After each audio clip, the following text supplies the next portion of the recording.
Here's one question that has endured for 138 years, ever since Andrew Jackson de Moselle was found dead in his home on August 4, 1892.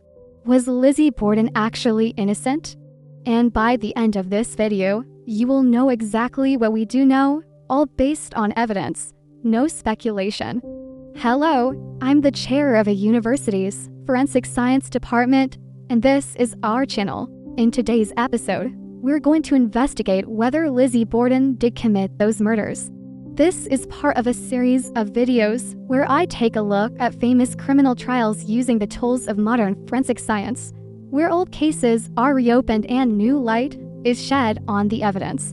If you like CSI, Law and Order, Quincy, House, M.D., Sherlock Holmes, Hercule Poirot, Miss Marple, Thomas Magnum, then this is the series for you. Now let's get started. We start with a news clipping from the Fall River, Massachusetts Evening News reporting on the tragic murder of Andrew and Abby Borden in their home on 2nd Street in Fall River, Massachusetts. The story gives us the who, what, where, when, and how of the crime, which remains a mystery to this day. On that hot summer morning, Borden was struck at least 20 times with a hatchet or an axe, while his daughter's stepmother, Mrs.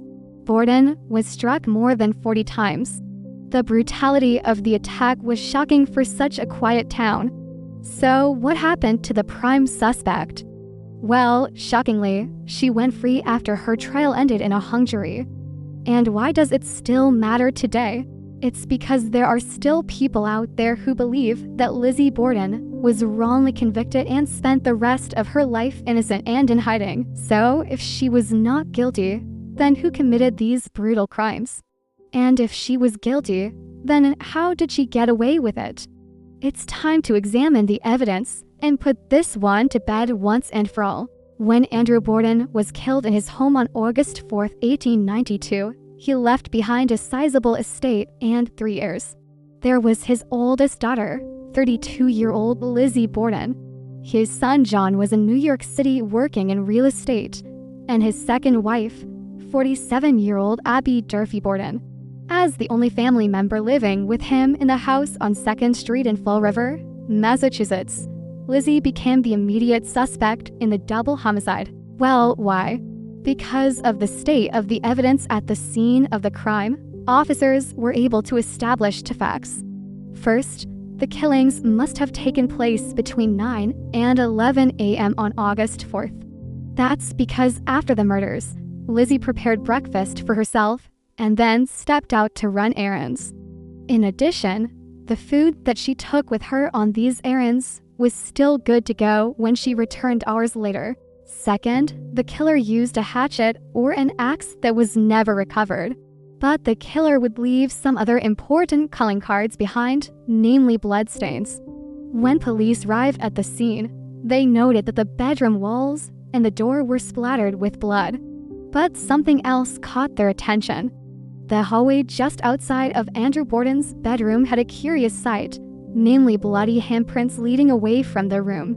This trackway of blood continued through the house and led officers to the basement. There they found a bloody hatchet or axe handle protruding from a floorboard. Once removed, the basement revealed a small amount of blood-stained sawdust and a few small fragments of a shawl that belonged to Mrs. Borden. Blood was also found in the washroom and on a rug in the parlor. Some folklore has it that Lizzie Borden cleaned up the bloody hatchet and hid it somewhere around the property, which would make sense. After all, if anyone had any motive to kill Borden and his wife, it would be Lizzie, who stood to inherit quite a bit of money from her father.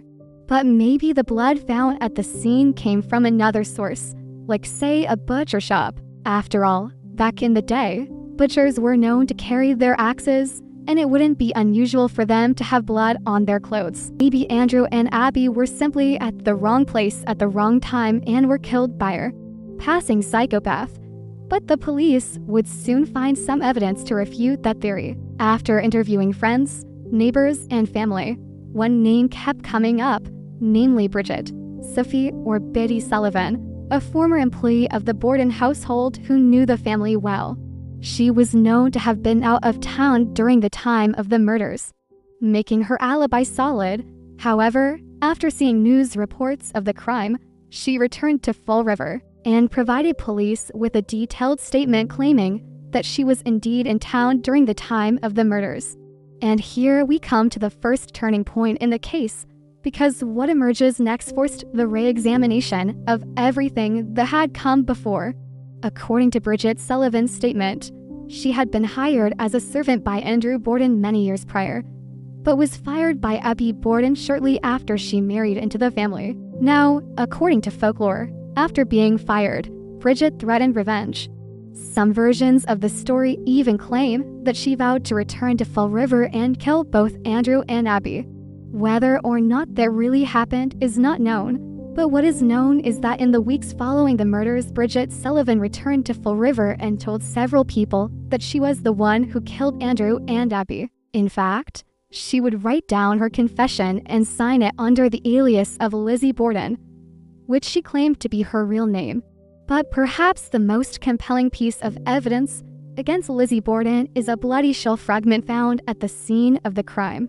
A microscopic analysis determined that the fabric of the shell was almost certainly made by Lizzie herself, cementing her guilt. Or was it? You'll have to watch till the end of the video to find out how this seemingly damning evidence may have been planted. Before we wrap this up, I want to talk about discovery, because that's my specialty. What I've shown you so far are 3 pieces of evidence that support Lizzie's guilt and 3 pieces that support her innocence. Let me show you one more. Here is a photograph of the murder weapon from the collection of Fall River Police Officer William F.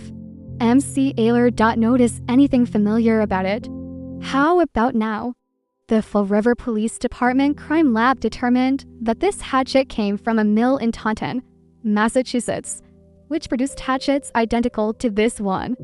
In other words, there could have been many of them. So was this hatchet really the murder weapon? I'm going to leave that question right there, because the answer to that one question exposes a larger problem in the way that we reconstruct these old historical cases. Want to find out what it is?